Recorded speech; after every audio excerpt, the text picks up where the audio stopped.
clean et de spacing, il se peut potentiellement que Nata vive pas la meilleure de ses journées. Voyons voir ce que ça va donner. On n'oublie pas que Evas est quand même un jeune joueur, face à un Evas lui qui est quand même un peu plus confirmé. Écoutez, si vous êtes d'attaque, n'hésitez pas à lui envoyer du soutien. Il a décidé de partir sur Roy finalement, plus de Lucina. Allez, on est parti messieurs, dames. J'espère que vous êtes d'attaque. Nos deux joueurs qui sont au coude à coude. Ils vont pas faire le fist bump. Ils vont pas faire le fist bump. Oh, ils font pas le fist bump. Mais quels animaux! Ah là là, quelle sauvagerie. Hein. Vraiment, les rues de Paris ne sont plus sûres, mesdames et messieurs. Ok, quelques petites tentatives d'aério pour essayer d'entrer en matière avec un petit forward air, un petit back air. Pour l'instant, rien de bien violent. Oh! Ok, ça c'est true mesdames et messieurs, hein. Sachez-le, le down swing to forward smash à 0 c'est true. Voilà, bienvenue en enfer, bienvenue dans le game plan d'un Fait l'Inferno mesdames et messieurs, ça met 33%. On a ici directement le Lariat qui va pas toucher, on va quand même réussir à mettre pas mal de dégâts avec ce B neutral, on va évidemment perdre ici la puissance du counter, mais ça met déjà 87% à l'adversaire, on arrive à lui cross-up avec ce backer, c'est très beau. Est-ce qu'on peut faire un edge guard ici? Non, pas du tout, parce qu'on s'appelle Fait l'Inferno, et je pense aussi qu'il y a eu des mauvais timings, ce qui permet donc potentiellement à Evas de reprendre l'avantage ici avec un excellent juggle. Roy n'est clairement pas en berne sur cet aspect-là de son gameplay. Ouais, le Lariat met 50% mon ami, hein. Bienvenue en enfer. Hein. Bienvenue en enfer. Il faut savoir d'ailleurs que le forward smash avec le Lariat, si jamais il a absorbé 3 coups, permet de mettre 80%. Je tiens quand même à le signifier. Voilà, un petit jeu d'edge guard bien propre hein, du côté de Vas. Voilà, très très bien vu ici, hein, la lecture des options de l'adversaire. Et oui, parce que quand un Fait l'Inferno est en retard, il sait qu'il peut se permettre justement d'utiliser son Lariat pour faire de gros dommages. Ici, un très très bon side B, 118%, attention. Ah, c'est pas récupéré, on s'attendait peut-être à une roll pour punir avec ce forward tilt. Donc pour l'instant, Evas, il se laisse pas décontenancer, il arrive à bien repousser l'adversaire. Par contre, voilà, il prend un petit peu de dégâts gratuits, et quand on s'appelle Fait l'Inferno, mettre l'adversaire à 60%, c'est déjà assez énorme. Voilà, très beau ça en entière. Ça fait plaisir quand même de voir les progrès de Vas au fur et à mesure. Hein. Là, il a décidé de drop du coup Lucina pour partir sur un personnage éminemment plus haut tiers, surtout en ce moment, hein, avec la méta notamment américaine. Mais qui tape bien fort, hein, qui tape bien fort. On n'oublie pas que c'est le personnage le plus représenté sur le territoire des États-Unis. Attention à cette B, le up smash qui va évidemment ne rien toucher du tout. Une très belle dash attack. Et derrière c'est très très difficile hein, parce que là malheureusement Vas il va avoir besoin de réussir à tuer, et pour ça il faut qu'il mette des situations de setup sur l'adversaire, surtout qu'il était en désavantage. Avec une stock toute fraîche il peut peut-être faire des choses. Le grab ici qui est très bien vu hein, en lecture du counter, c'est très très clean.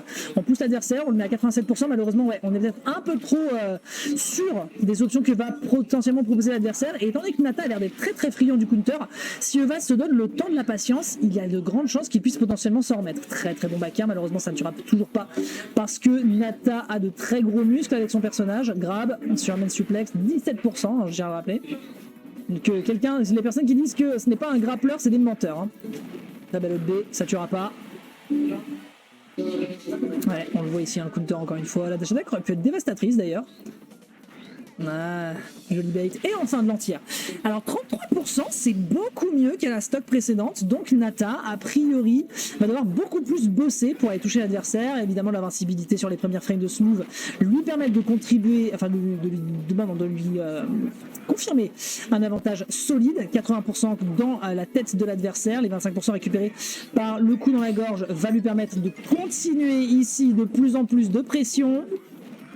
Forward air, on est en danger, Nata qui va devoir revenir sur ce bord de terrain. Oh, on a raté le timing, c'est dommage. On était trop sûr de soi côté Evas pour le punir. Mais peut-être qu'avec de la rage et du beau juggle, on pourra trouver quelque chose. Malheureusement, non, ça ne sera pas le cas. On ouverture le score pour Nata ici avec un excellent back air directement dans le dos de l'adversaire. Evas qui joue bien. Il arrive quand même à bien reprendre le contrôle et à trouver quelques returns, quelques reverse, mais malheureusement il y a encore des petites choses qu'il y aurait besoin d'ajuster et sur lesquelles Nata arrive bien à l'exploiter, hein, notamment le retour sur le terrain, notamment le fait de ne peut-être pas mâcher quand on se fait attraper. On décide de partir sur Swordsman, Nata n'a pas envie de s'amuser ce soir, il faut croire. Ok, voyons voir ce que ça va donc nous donner. On n'oublie pas que nous sommes sur le Winners Round 2, mesdames et messieurs, le top 8 est en full BO5. Allez, on est parti sur la bagarre. D'ailleurs, est-ce que je vérifie en speed, est-ce que le loser a avancé?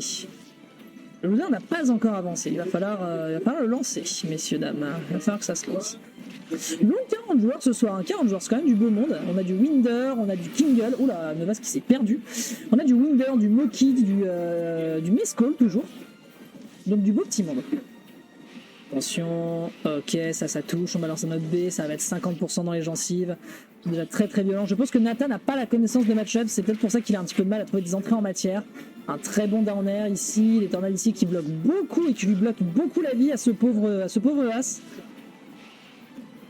Ok, il y a le Batax, pas mal. La tornade, encore une fois, qui le bloque et qui permet directement derrière de se faire tuer par cette paire qui est empruntée des Link. Oh shit, down tilt, dash attack. Vous vous rendez compte qu'il aurait pu le down air et le down air, ça aurait pu fonctionner. Ok, beau juggle. Beau juggle, par contre on est à 47%, on a toute une stock fraîche à récupérer. Ça ne va pas être un exercice facile, je pense, ici pour notre joueur de Roy. Nouvel joueur de Roy, hein, on rappelle. 80% il le tuera pas, il le tuera pas. On est sur la lettre, mais il faut pas déconner quand même.